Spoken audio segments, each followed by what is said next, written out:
Hello everyone. तो आज की वीडियो के अंदर हम अपना नेक्स्ट जो लेसन प्लान है वो डिस्कस करने वाले हैं। इससे पहले जो क्या हमने हिंदी की और भी बहुत सारे लेसन प्लान डिस्कस कर लिए हैं। अगर आपको वो देखने हैं तो ये लेसन प्लान देखने के बाद आप वो सारे लेसन प्लान भी देख सकते हैं। वो सारे जो लेसन प्लान आपको इस चैनल के ऊपर ही मिल जाएंगे और आप जो क्या है उसके लिए चैनल के ऊपर जाएं और साथ में आप जो क्या है डायरेक्ट प्लेलिस्ट में जाकर भी वो सारे लेसन प्लान देख सकते हैं। आपको हर एक सब्जेक्ट की अलग से प्लेलिस्ट मिल जाएगी। साथ में आपको इस वीडियो के डिस्क्रिप्शन के अंदर भी मैं उन सब जो लेसन प्लान हैं उनका लिंक डाल दूंगी, तो आप वहाँ से भी वो सारे लेसन प्लान देख सकते हैं। तो वीडियो में आगे बढ़ने से पहले अगर आप चैनल के ऊपर न्यू हैं तो वीडियो को लाइक कर दें और चैनल को सब्सक्राइब भी कर दें। साथ में आपको लेसन प्लान कैसा लगा ये आप कमेंट करके बता सकते हैं। तो स्टार्ट करते हैं आज का लेसन प्लान। लेसन प्लान बनाने के लिए सबसे पहले हमें जनरल इन्फॉर्मेशन लिखनी होती है। तो जनरल इन्फॉर्मेशन में हम कौन कौन सी चीज़ें लिखेंगे हम पहले वो डिस्कस करेंगे। तो सबसे पहले हमें यहाँ पर लिखनी होती है दैनिक पाठ्य योजना संख्या। आप लिख सकते हैं कि आपका कौन सा लेसन प्लान नंबर है। उसके बाद आपको यहाँ पर डेट डालनी होती है कि किस डेट को आप ये अपना लेसन प्लान बना रहे हैं। उसके बाद आपको यहाँ पर लिखना होता है विषय कि आप कौन से सब्जेक्ट का लेसन प्लान बना रहे हैं। तो हम जो लेसन प्लान बना रहे हैं वो है हिंदी सब्जेक्ट का।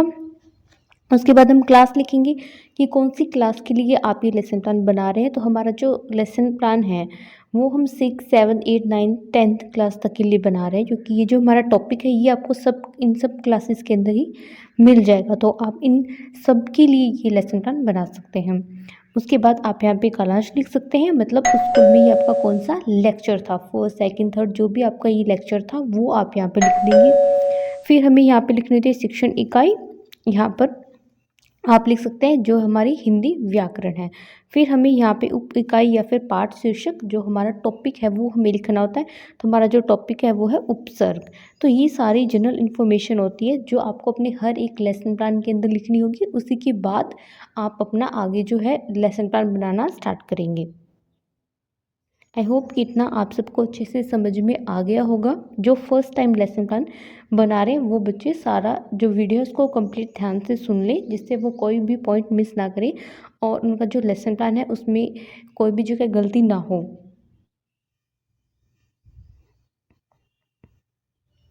अब नेक्स्ट आगे हमें लिखने होते हैं उद्देश्य। तो हमारे जो उद्देश्य होते हैं वो दो तरह के होते हैं। पहले होते हैं सामान्य उद्देश्य और दूसरे होते हैं हमारे पास विशिष्ट उद्देश्य। तो पहले हम सामान्य उद्देश्य लिखेंगे।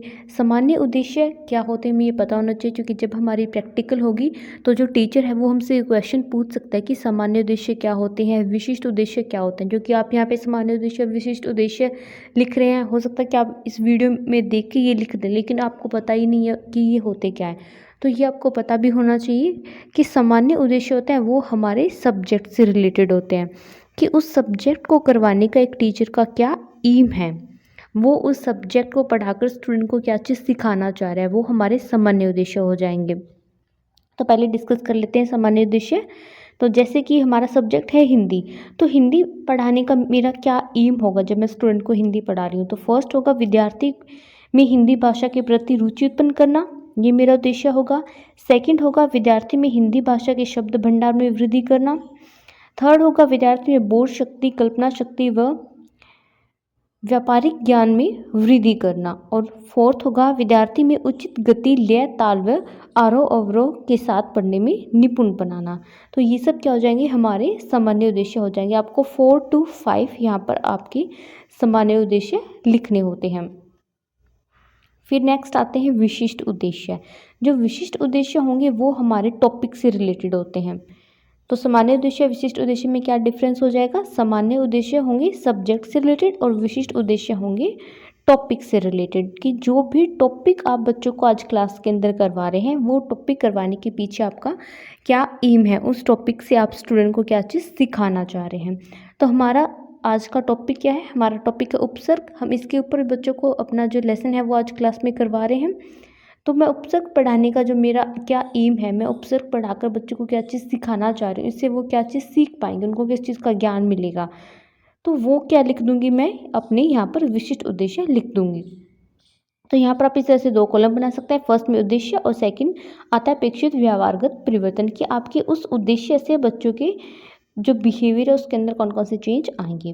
तो फर्स्ट आते हैं ज्ञानात्मक, कि किस चीज़ का उनको ज्ञान मिलेगा, तो ये टॉपिक पढ़ने के बाद उनको उपसर्ग के बारे में ज्ञान मिलेगा।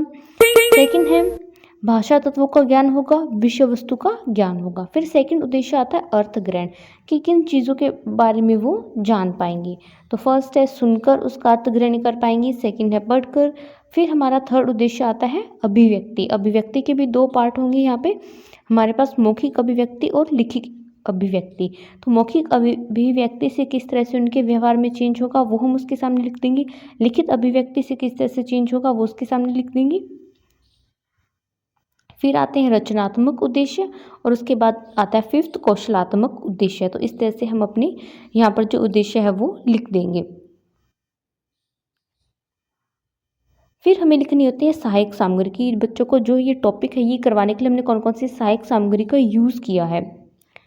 तो पहले आपको यहाँ पर जैसे कि चौक, डस्टर, ब्लैक बोर्ड आप जो भी क्लास में यूज़ करते हैं तो वो क्या होती है आपकी सहायक सामग्री होती है। अगर आपने ये टॉपिक करवाने के लिए कुछ भी इस तरह का मटेरियल यूज़ किया तो वो आप यहाँ पर लिखेंगे।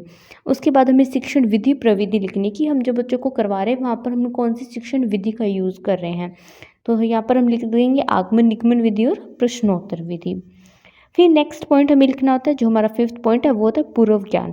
हमें जो क्या स्टूडेंट की यहाँ पर पूर्व ज्ञान परीक्षण करना होता है, उनकी प्रीवियस नॉलेज को टेस्ट करना होता है कि इस टॉपिक के बारे में बच्चों को पहले से कितना पता है। जब आपको ये पता होगा कि स्टूडेंट को पहले से कितना पता है, उसी की बेस के ऊपर ही आप अपना जो क्या आगे टॉपिक स्टार्ट कर पाएंगे। तो सबसे पहले आपको उनकी प्रीवियस नॉलेज यहाँ पर टेस्ट करनी होती है। और एक बात का आपको ध्यान रखना है कि जो भी पॉइंट मैं जिस तरह से आपको बता रही हूँ आपको उसी तरह से ये लाइन में लिखने होंगे। ये नहीं कोई भी आप पूर्व ज्ञान पहले लिख दो सहायक सामग्री बाद में लिखो, ऐसा नहीं करना है। जो चीज़ें एक सीरीज़ के अंदर है आपको उसी सीरीज़ के अंदर वो लिखनी है। आप चाहे तो सहायक सामग्री पहले लिख सकते हैं, उद्देश्य बाद में लिख सकते हैं, लेकिन जो पूर्व ज्ञान परीक्षण और जो आगे की चीज़ें बता रही हूँ ये आपको इसी तरह से सीरीज़ के अंदर लिखना होगा। तो अगर आपने अभी तक वीडियो को लाइक नहीं किया तो वीडियो को लाइक कर दें और चैनल को सब्सक्राइब कर दें। साथ में ये आपको लेसन प्लान कैसा लगा ये आप कमेंट करके बता सकते हैं। और आपको किसी भी टॉपिक या फिर किसी भी सब्जेक्ट का लेसन प्लान चाहिए तो वो भी आप कमेंट कर सकते हैं। साथ में आप इस लेसन प्लान को अदर स्टूडेंट के साथ शेयर कर सकते हैं अगर ये लेसन प्लान आपके लिए हेल्पफुल रहा है। तो नेक्स्ट आते हैं हमारे पास उनकी प्रीवियस नॉलेज टेस्ट करने के लिए यहाँ पर हम दो कॉलम बनाएंगे। तो पहले हेडिंग डाल देंगे प्रस्तावना। फर्स्ट कॉलम होगा छात्र अध्यापिका क्रिया। इस कॉलम के अंदर आप स्टूडेंट से जो भी क्वेश्चंस पूछेंगे उनकी प्रीवियस नॉलेज को टेस्ट करने के लिए वो सारे हम लिखेंगे। और सामने लिखेंगे हम विद्यार्थी क्रियाएं कि स्टूडेंट उन क्वेश्चन का क्या आंसर दे रहे हैं। जैसे कि पहले टीचर क्वेश्चन यहाँ पे पूछता है कौन सा है, तो बच्चे आंसर करते हैं भारत। उसके बाद सेकंड क्वेश्चन है भारत की राजभाषा क्या होती है, तो बच्चे आंसर करते हैं यहाँ पर हिंदी। थर्ड क्वेश्चन है हिंदी साहित्य में कितनी विधाएं हैं, तो बच्चे आंसर करते हैं 3। तो इसी तरह से आपको जो कि अपने अलग अलग क्वेश्चन यहाँ पर स्टूडेंट से पूछने हैं। फिर आता है उद्देश्य कथन। उद्देश्य कथन का क्या मीनिंग होता है कि अब जो क्या हम अपने टॉपिक की अनाउंसमेंट कर देंगे। अब हम स्टूडेंट को बताएंगे कि आज जो क्या हम उपसर्ग के बारे में पढ़ने वाले हैं। फिर नेक्स्ट आता है प्रस्तुतिकरण। प्रस्तुतिकरण के अंदर हम यहाँ पर जो क्या है अपना टॉपिक बच्चों को एक्सप्लेन करना यहाँ पर स्टार्ट करेंगे।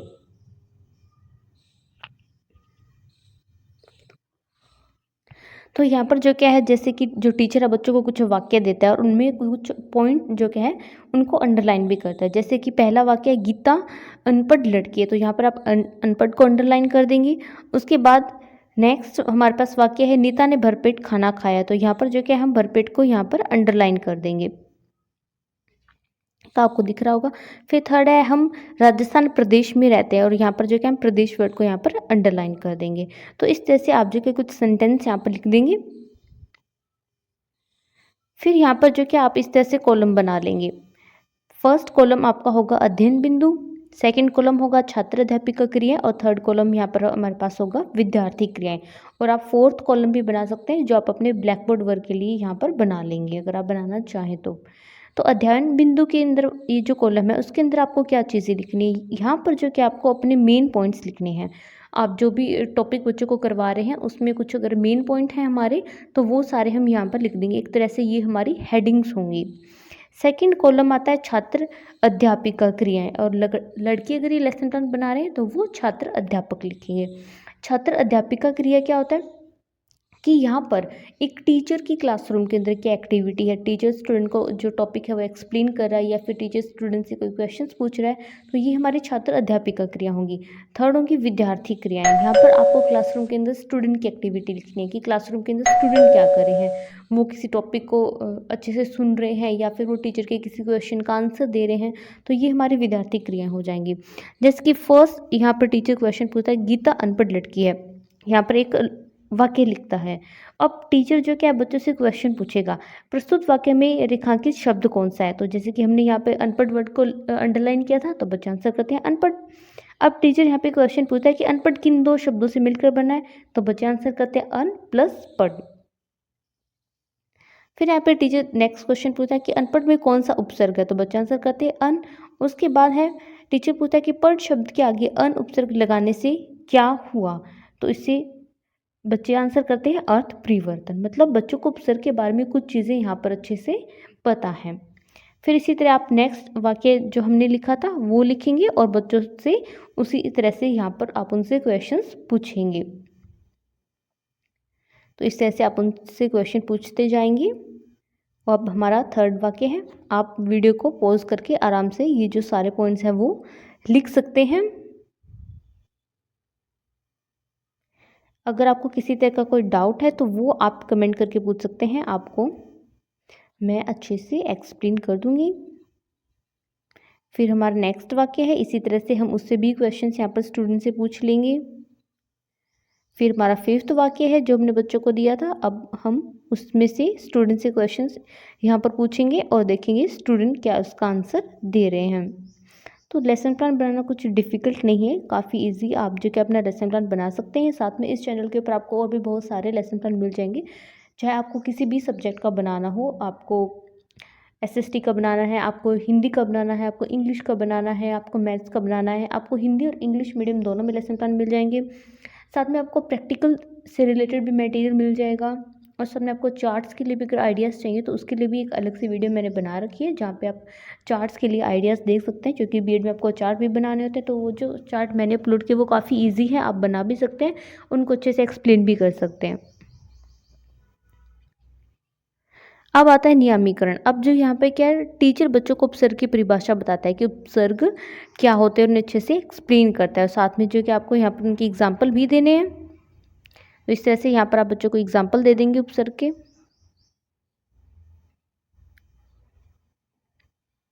और फिर लास्ट में जो कि आपको यहाँ पर बच्चों से कुछ मूल्यांकन प्रश्न भी पूछने होते हैं, ये आप लास्ट में पूछेंगे, ये देखने के लिए कि आपने जो भी आज क्लास में बच्चों को करवाया वो उनको समझ में आया है फिर नहीं आया है। तो इस तरह से आप स्टूडेंट से क्वेश्चन पूछ लेंगे। और वीडियो में आगे बढ़ने से पहले अगर आपने अभी तक वीडियो को लाइक नहीं किया तो वीडियो को लाइक कर दें और चैनल को सब्सक्राइब कर दें, जिससे जो कि आपको आने वाली वीडियो का नोटिफिकेशन मिल जाएगा। और साथ में जब आप वीडियो को लाइक करते हैं और चैनल को सब्सक्राइब करते हैं, इससे जो कि हमारी वीडियोज़ आगे अदर स्टूडेंट को भी रिकमेंड होती है। तो इससे जो क्या है, आप भी अदर स्टूडेंट की हेल्प कर रहे हैं एक तरह से।